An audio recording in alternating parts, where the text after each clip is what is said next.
Hey, Bob Weigel here.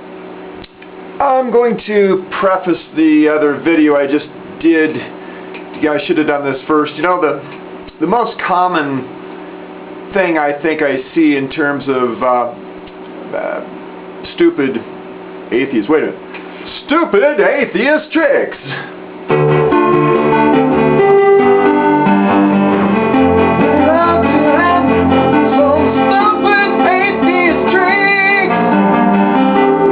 Theme song for this. Oh, yeah, anyway, but no, yeah, the most common one I think I see over the last 22 years is the corruption of language. An atheist who is a, now when I say an atheist, I mean some people think they're atheists. It's really about the words and how they're used, you know, and one of the words that gets corrupted really, and has been corrupted by atheistic people involved in writing dictionaries probably, you know, because, you know, words have logical foundations sometimes in their construct. The A in front of a word is a logical negator. Think about the word amoral. That means not moral, not of moral consequence. The word asymmetrical means not symmetrical. The word atheist means not theist. Obviously, what is a theist? It's somebody who claims to have some kind of credible reason to believe that there is a God. And a atheist believes that there is a credible reason to believe there is not a God. Okay, now there can be credible reasons to believe that that a particular religion is silly. Like one of the comments on my other video, I had to tell the guy, hey, that isn't what this is about. You know, you're talking about Islam, which is a religion sourced by a single witness history revisionist named Muhammad. This man came forth and totally revised history that had been received by cultures for, you know, quite a while, and he just said, no, that was all wrong. Here's how it really happened, basically. And so, okay, we never heard about this before. You know, the man had no credibility except he'd said things that people wanted to hear, and so it all went, you know, with the package. And he pulled this over through the mass sway that he had politically. Now, if you look at, you know, the atheist who is actually, and don't tell me these people don't exist, because I've been dealing for 22 years on the internet with people who do this kind of thing, and there's a lot of them out there, and I'd say they're the vast majority of the people I meet who call themselves atheist. I think they usually have some kind of an agenda, and they're taking a strength position. They aren't using the agnostic word because that admits that they're ignorant, that they don't know. That's what that means. Agnostic. That means not Gnostic or knowledgeable about the thing we're talking about, which is what? Agnostic towards a faith in God. They have no reason to have a faith in God because they are agnostic. Now, that position I can respect to the degree that they aren't claiming to know anything. Okay, fine.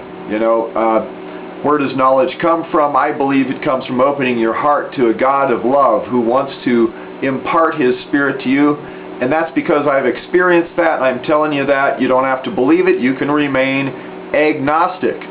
But when you become a person who tells me that my position is untenable, then we're going to butt heads and you're going to get bloodied, because I'm not going to just, you know, pretend that your logic flies. I'm going to point out that you do not have a tenable position. You do not even have a position that is hypothetically, there's no source for knowing that there is no God. You can't know that. It's absolutely an unknowable thing. However, you could hypothetically have a relationship and revelation from God. That is a tenable position. But you're telling me as an atheist that you know that there's no God? How can you know that? That's crazy. you're telling me you don't know there's anything spiritual, so therefore there's nothing spiritual.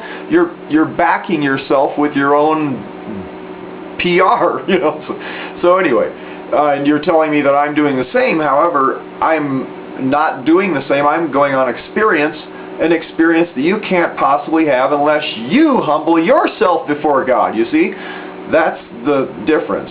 There is an actual hypothetical possibility from your perspective that I'm right, and there's nothing you can do about that. And if you think I'm deceiving people, you go on thinking that, whatever, be cynical. And on the other hand, you could humble yourself before God. You might actually find out that Jesus' words are true. In John 7:17, Jesus says that if anyone wants to do God's will, they will see whether my words are my own or whether they come from the Father. Okay? That is a very important thing, because that is a self-enclosed logic loop if it's true. You know, it actually supports itself, because God is going to reveal to you if you want to do His will. That's the condition. Now, if you think you've done that, fine, but if you don't know God, I know you haven't, but you can think you know whatever you want again, but the heart is deceitful. It also says in Jeremiah 17:9, and wicked above all things, who can know it? And I think human history pretty well nails that down. I think every time you have a dictator that, you know, gets into position, he does the bad thing. So anyway, corruption of language, I've noted, is one of the main silly, stupid atheist tricks that gets used. They will take a position of strength and say, I'm an atheist, and they're hoping you believe that means I know there's no God. And then when you call them on it, they back into the corner like a little puppy that's been whipped, and they say, okay, I'm really agnostic. And they claim that atheist basically means the same thing as agnostic when you really break them down to terms. So, and of course it logically has to, because there's no hypothetical position of strength that you can have, because you admit having absolute spiritual ignorance, yet you claim there's nothing spiritual. How can you know that? There's no support base. Okay, so moving right along to something more interesting. They also will use, I've noted in a previous thing, exactly the same form. They will say, I would believe, but there's no evidence. And then you dump the evidence on them. You say, but wait, that it was prophesied that, you know, this would happen, and it did, and this would happen, and it did. And you know, the history about the Red Sea, everybody said, oh, it's absurd. Now they found the chariots at the bottom of the Gulf of Aqaba. Isn't that evidence? I mean, what are those things doing down there with wheels, you know, sticking up from axles, and, you know, it's just coral remains now because it's thousands of years old and the metal all deteriorated. Anyway, but there's lots of evidence. And then they say, okay, but that's not proof. Okay, you wanted proof. Well, there's no hypothetical way there could be proof of any of this stuff. Proof is an entirely different thing. So anyway, they say evidence, and they hope you'll believe it, and then when you whack them with the facts, it's, and they're the whipped puppy in the corner going, but there's no proof. Why didn't you say it in the first place?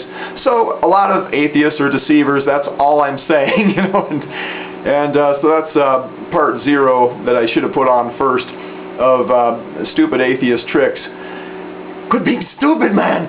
It drives me crazy. I'm going to do a different version of This is Stupid at the end of every video, so you'll enjoy my crazy imitations. Anyway, have a good one.